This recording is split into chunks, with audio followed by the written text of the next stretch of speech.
गुरु रू प्यारी साध संगत जी, वाहिगुरु जी का खालसा, वाहिगुरु जी की फतेह। भाई साहब भाई वीर सिंह जी की कमोलक लिखत है श्री गुरु अर्जन देव जी महाराज के जीवन प्रसंग। आओ उसका अखीरला भाग सरवण करने की कोशिश करिए जी। 49वां है इतिहासक खोज। गुरप्रताप सूरज ग्रंथ की चौथी रास दे असू 29 अंक 13 की टूक विच दस आए हाँ कि महिमा प्रकाश ने केवल सतगुरां वालों शहजादे खुसरो नूं रोटी देनी लिखी है। यथा सो बड़ा दुखी तां पर पई आफत, देख दयाल गुर करी ज़ियाफत, तां को खान पान सब दिया, निज कर गुजरान कूच तिन किया। किसी ने उसे समय अखी देखी लिखी होवे, ऐसी कोई लिखत अजे नहीं मिली। ते ये गल के सचमुच गुरु जी नूं खुसरो मिलिया सी, निश्चय सिद्ध किसी ने नहीं की। परंतु जे गल सच भी होवे तां कोई अनोखी गल नहीं। सतगुरां नूं सब मिलण वाले लंगरों प्रसाद छकदे सी। अकबर पातशाह ने भी श्री गुरु अमरदास जी पास आके सतगुरां दे ग्रह दा ओगरा छकिया सी। हरिपुर वाले राजे भी लंगर दा प्रसाद छकिया सी। जो जिथे के अटुट लंगर दा असूल वरतो विच सी ते बिना लिहाज जात जन्म ते कुल दे सब नूं रोटी मिलदी सी। उथे जे शहजादे ने रोटी मंगी ते सतगुरां ने दिती तां अपने असूल तो उन्हां ने ठीक कीता है। सतगुरां ने अपने आत्मक ते सदाचारक असूलां नूं मोहरे रखना है ते किसे भै तो डर के असूल नहीं तोड़ने। होमे विच आफरे जरवाने हाकमा ते पातशाह ने जे नहीं समझना तां ना समझन। कुछ बरस होए, होम लाइब्रेरी क्लब दे नाम हेठे किताब छपी सी, the great man of India. इस विच जहांगीर उत्ते एक लेख सी जो H.G. ग्लिनसन CIE वालों लिखिया गया छापिया सी।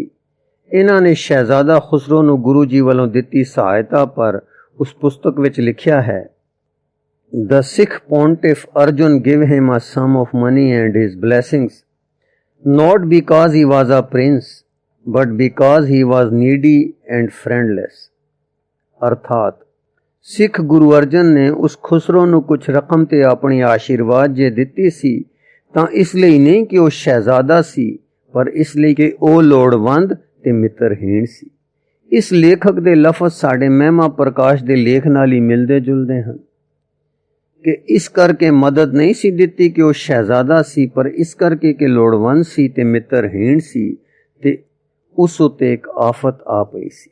जेकर दूसरा पहलू लिया जावे ते यह सोचा जाए कि गुरु जी नाल खुसरो दा कोई पहला मेल जोल सी, जिवें उसदा ईसाइयां नाल सी, जिन्हां दा वो बड़ा सत्कार करदा सी। जैसा कि तदों अंग्रेज सफीर सर थॉमसरो लिखदा है, सो किसे पहले तालक करके गुरु जी पास आया ते उन्हां ने उस पहली वाकफी करके उसनूं जहांगीर तो चंगा जान के मदद दिती।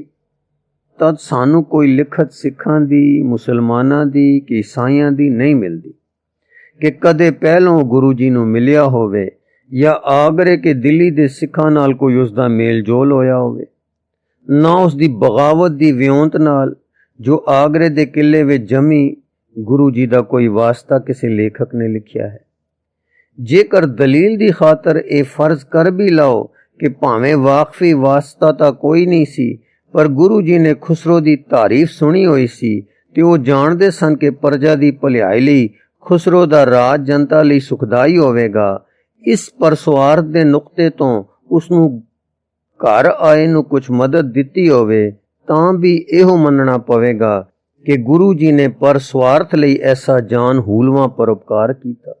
उन्हां दी शहादत दी कीमत कूत किसे पहलू तो भी सोचो घटदी नहीं, क्योंकि आप जी दी शहादत दी केंद्री वजह तां तुज़क़े जहांगीरी तो लभ गई है कि पातशाह पहले तो ही इस इरादे विच सी कि दुकान उठा देवे या गुरु जी नूं दाखले इस्लाम कर लवे।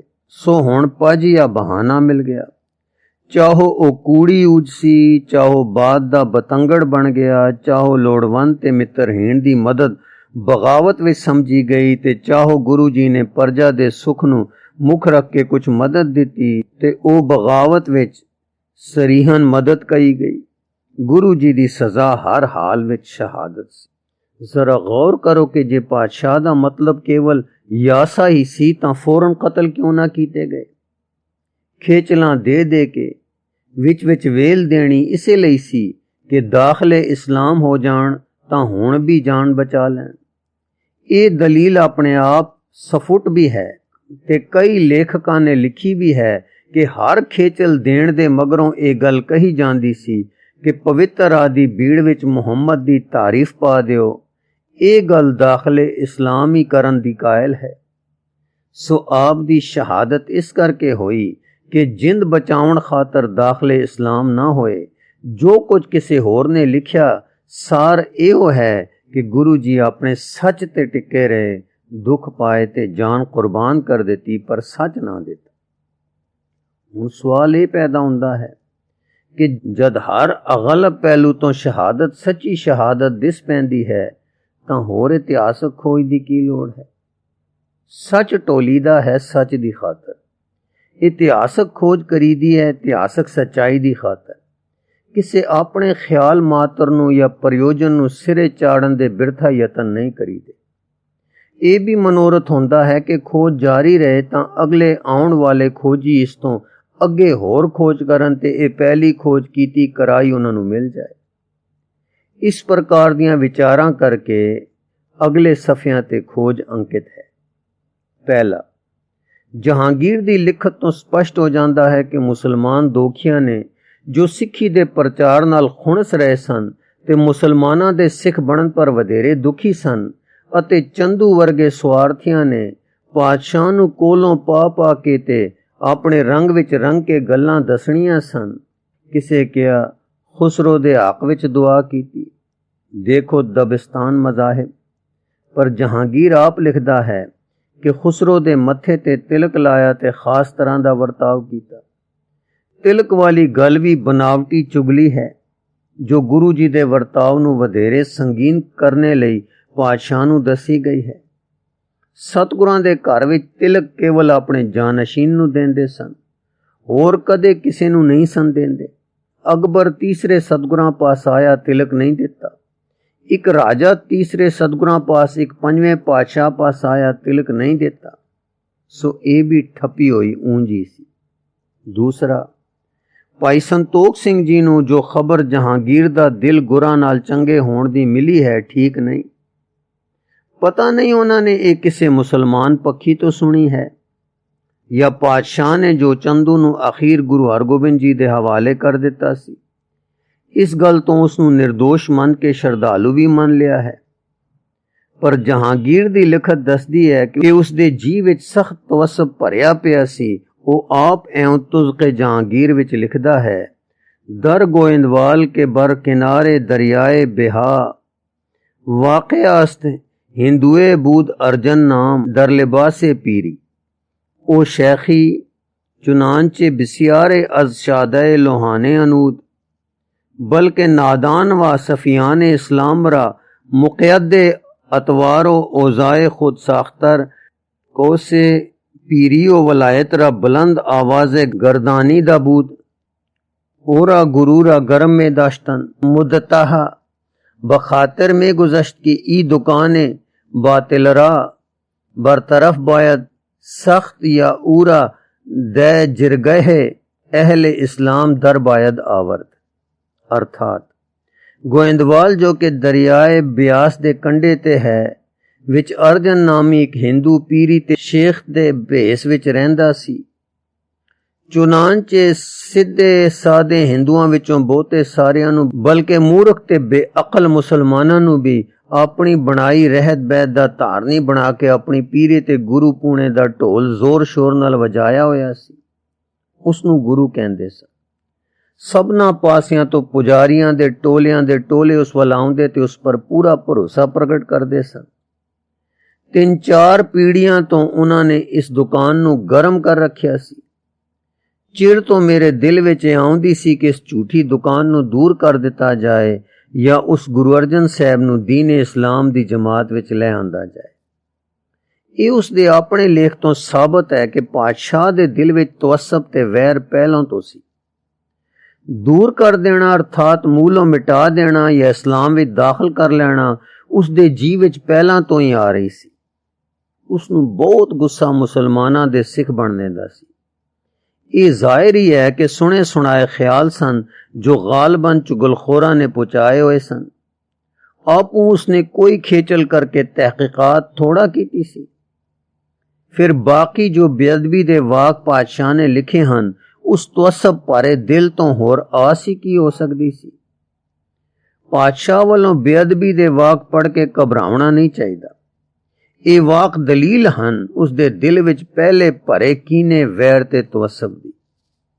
तीसरा, फिर पातशाह लिखता है ता आंके दरी अयाम खुसरो अजारा अबूर में नमूद ई मर्दके मजहूल इरादा करद के मुलाजमत ओ दरियाफ्त दर मंजले के जाओ मुकाम उबूद खुसरोरा नजूल उफ्ताद आमदा उरा दीद व बअज़ मुकदमात फरायाफ्ता बऊ रसानीद व बरपेशिनी ऊ अंगुश्ते ज़ोफरान के ब इस्तलाए हिंदुआं कशकै गोयंद कशीद व आरा शगुन में दानद चुई मुकदमे ब मुसामियाए जाओ जलाल में रसद व बुतलाने उरा बवजा अकल में दानिश्तम अमर करदम के उरा हाजिर साख्तन व मसाकने मनाजलो फरजंदान उरा ब मुर्तजा खान इनायत नमूदम व असबाब व अमवाल उरा बक़ैद ज़ब्त दर आवर्दो फरमूदम के उरा बसियासत व बयासा रसानंद। अर्थात कि इन्हां ही दिनां विच खुसरो उस रस्ते लंघिया। इस पुरुष भाव गुरु जी ने इरादा कीता उस खुसरो नूं मिले उस पता उत्ते जिथे कि उसकी जगह ते टिकाणा सी खुसरो दा उतारा होया। आके उसनू देखिया मिलिया कई गल्लां कीतियां ते कई मामले उसनू पुचाए ते उसदे मत्थे पर अपनी उंगल नाल केसर दा जिसनू हिंदू कशकै यानी तिलक आखदे ते शगन समझदे हन लाया।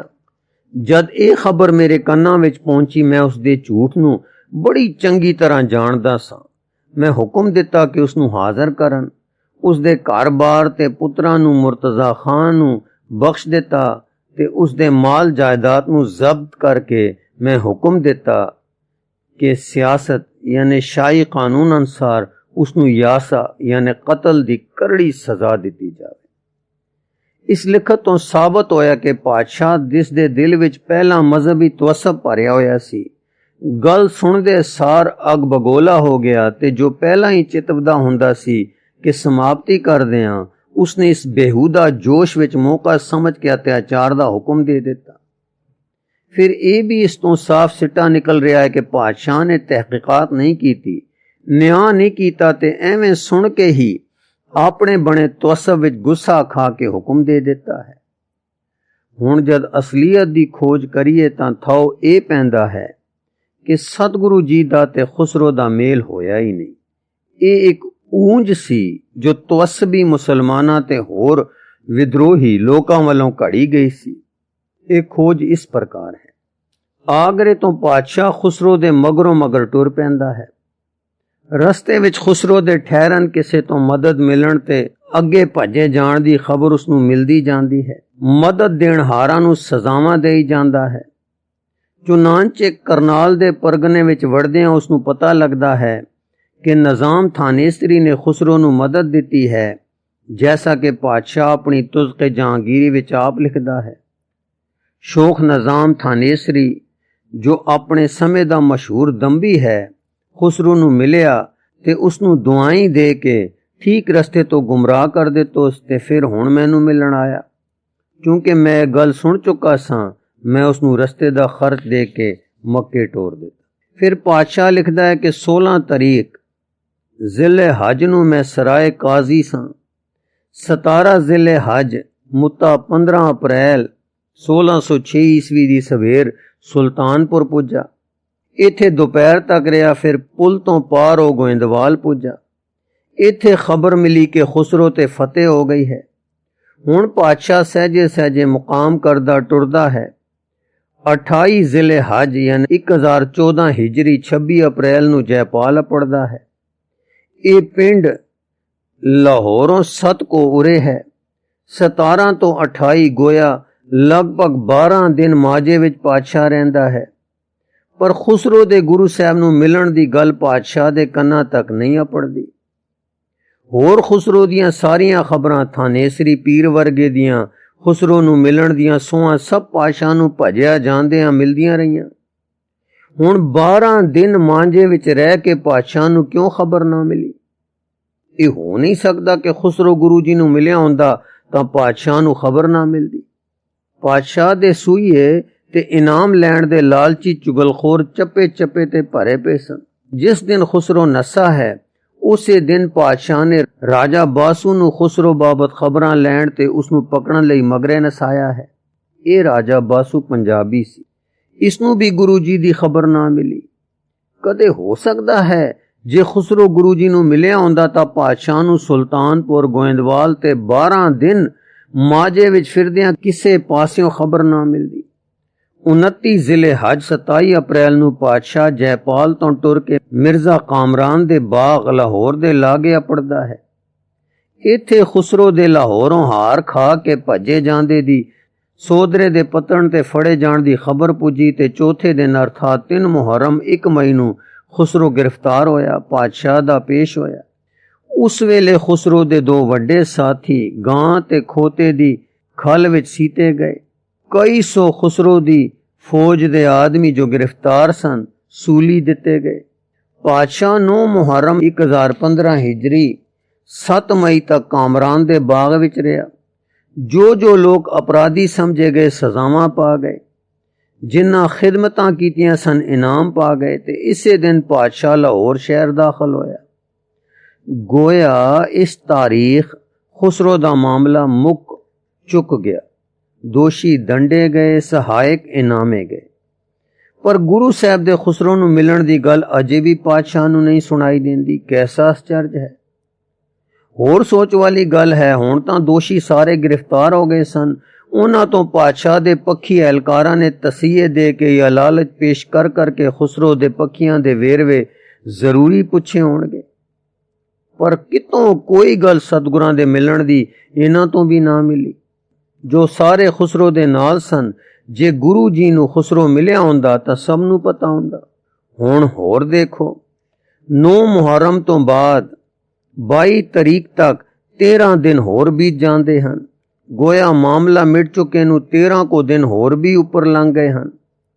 22 ਮੁਹਰਮ 20 ਮਈ 1606 ਈਸਵੀ ਤੋਂ ਬਾਅਦ ਕਿਸੇ ਦਿਨ ਪਾਤਸ਼ਾਹ ਨੂੰ ਗੁਰੂ ਸਾਹਿਬ ਬਾਬਤ ਅਚਾਨਕ ਖਬਰ ਮਿਲਦੀ ਹੈ।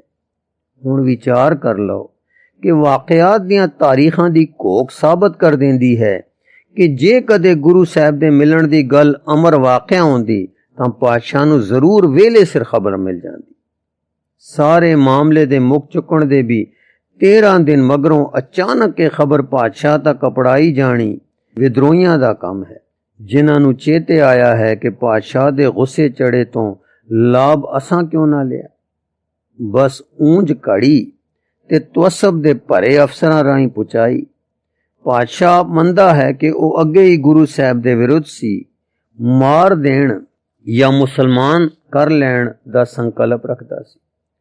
ਹੁਣ ਇਸ ਵਿਚਾਰ ਨਾਲ ਇੱਕ ਹੋਰ ਵਿਚਾਰ ਰਲਾਉਣੀ ਹੈ ਤੇ ਫਿਰ ਹੋਰ ਸਫੁੱਟ ਦਿਸ ਪੈਣਾ ਹੈ ਕਿ ਗੁਰੂ ਸਾਹਿਬ ਜੀ ਦਾ ਕੋਈ ਤਾਲਕ ਖੁਸਰੋ ਦੇ ਮਾਮਲੇ ਨਾਲ ਨਹੀਂ ਸੀ।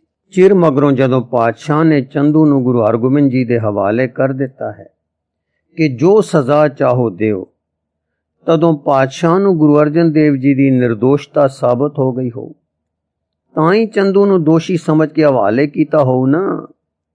ਯਾਦ ਰਹੇ ਕਿ ਉਹ ਉਸ ਸਮੇਂ ਦਾ ਇੱਕ ਰਿਵਾਜ ਐਸੀ ਕਿ ਦੋਸ਼ੀ ਨੂੰ ਜਿਨ੍ਹਾਂ ਦਾ ਉਹ ਅਪਰਾਧੀ ਹੋਵੇ ਉਹਨਾਂ ਦੇ ਹਵਾਲੇ ਕਰ ਦਿੰਦੇ ਸਨ, ਔਰ ਅਕਸਰ ਤਦੋਂ ਜਦ ਬਹੁਤਾ ਵੱਡਾ ਤੇ ਅਤ ਪਾਪ ਹੋਇਆ ਹੋਵੇ।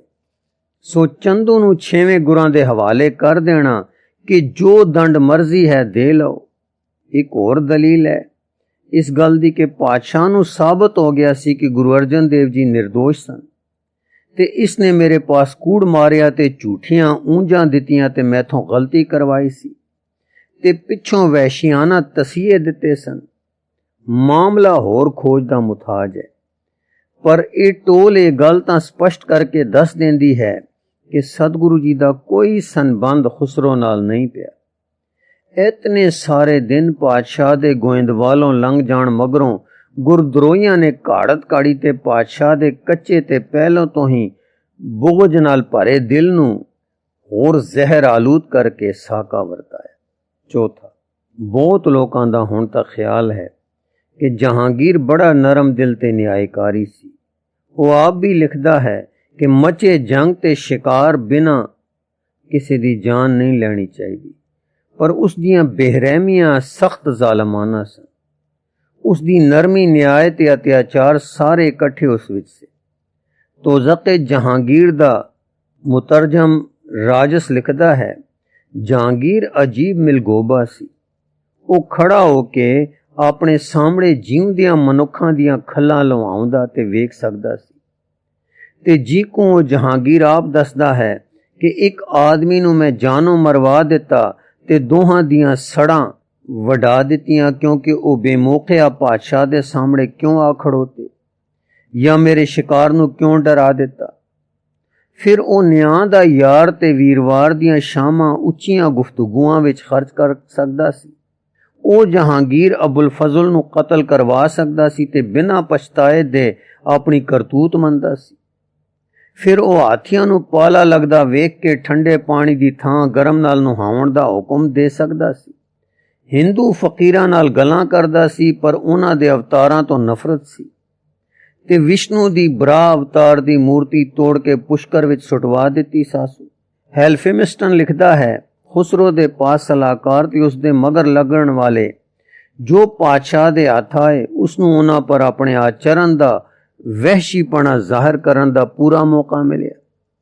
700 कैदी लाहौर दे दरवाजे तो बाहर कतार विच इंपेल कीते गए, अर्थात सूली चाड़े गए।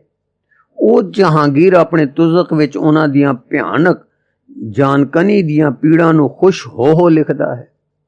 अपने वहशीपने नूं पूरा करन लई पातशाह ने खुसरो नूं हाथी ते चढ़ा के इन्हां लोकां विच दी लंघाया। जदों नकीब कह रहा सी कि लै बच्चू अपने नौकरां दियां सलामां आदि। गुरु जी पर ऊंजा थप्पण बाबत मैकालिफ ने इउं दस्सिया है। पंडितां ते काजियां नूं भी ये समा चंगा लब्बा कि गुरु जी ते लाए गए पुराने दोषां नूं कि उन्हां ने एक पुस्तक रची है जिस विच हिंदू दियां रस्मां पूजा ते मुसलमान दे नमाज रोजियां नूं निंदिया है, नवें सिरे फेर चुकिया। इस तरह दे दोष ला के चंदू ने पातशाह नूं गुरु अर्जन देव जी दे बुला भेजण लई प्रेरिया। चंदू दा दिल हुण प्रसन्न सी। वो जानदा सी कि आखिर बदला लैण दा समां उसनूं मिल ही पिया। पंजवां, एक अचरज गल है कि पातशाह लिखदा है कि मैं मार देण दा हुक्म दिता है, ते फारसी लेखक दबिस्तान मजाहब वाला लिखदा है भारी जुर्माना कीता। कवि जी जुर्माना तां लिखदे हन पर पातशाह वालों बेअदबी ते मारन दे हुक्म दा पता नहीं लिखदे। इस दा कारण इहो जापदा है कि जुर्माने दी गल लाहौर दे हाकमां ने टोरी होनी है ते दोष चंदू नूं दिता होना है कि इसने जुर्माना वसूल करन लई गुरु जी नूं दुख दिते ते जान ली। सो जद पातशाह ने चंदू नूं दोषी ठहराया ते सजा लई 6वें गुरां दे हवाले कर दिता तां पातशाह ने लोकां विच अपनी निर्दोषता दा सिक्का बिठा लिया। इहो ख्याल आम प्रचार हो गया ते सर्व साधारण दे सीने बसीने टुरिया आया।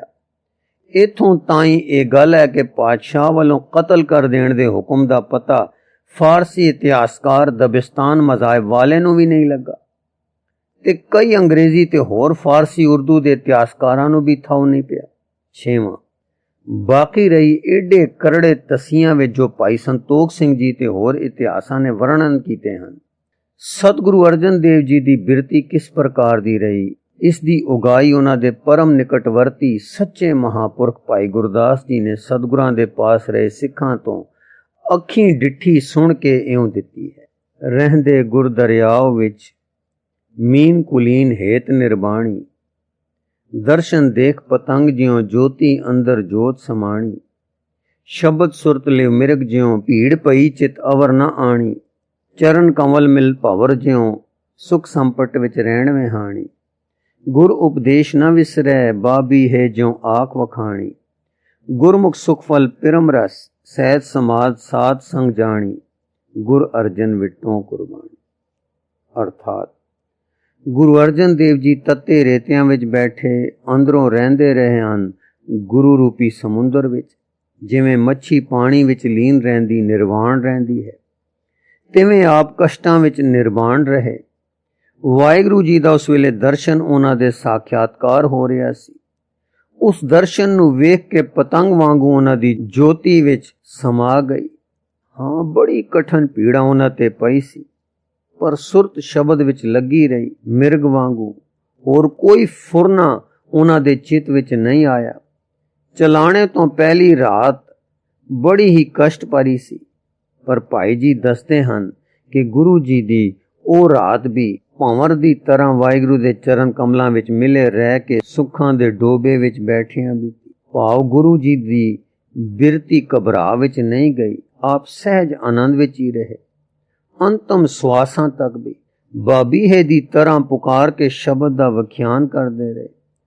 ਗੁਰਮੁਖ ਗੁਰੂ ਅਰਜਨ ਨੇ ਸੁਖ ਰੂਪੀ ਫਲ ਪ੍ਰੇਮ ਰਸ ਸਹਿਜ ਸਮਾਧ ਤੇ ਸਾਧ ਸੰਗਤ ਹੀ ਜਾਣੀ ਸੀ। मैं गुरु अर्जन देव जी तो कुर्बान हाँ, जिन्हां दी ए अचरज करनी सी। मैं गुरु अर्जन देव जी तो कुर्बान हाँ, जिन्हां दी ए अचरज करनी सी। वाहिगुरू जी का खालसा, वाहिगुरू जी की फतेह।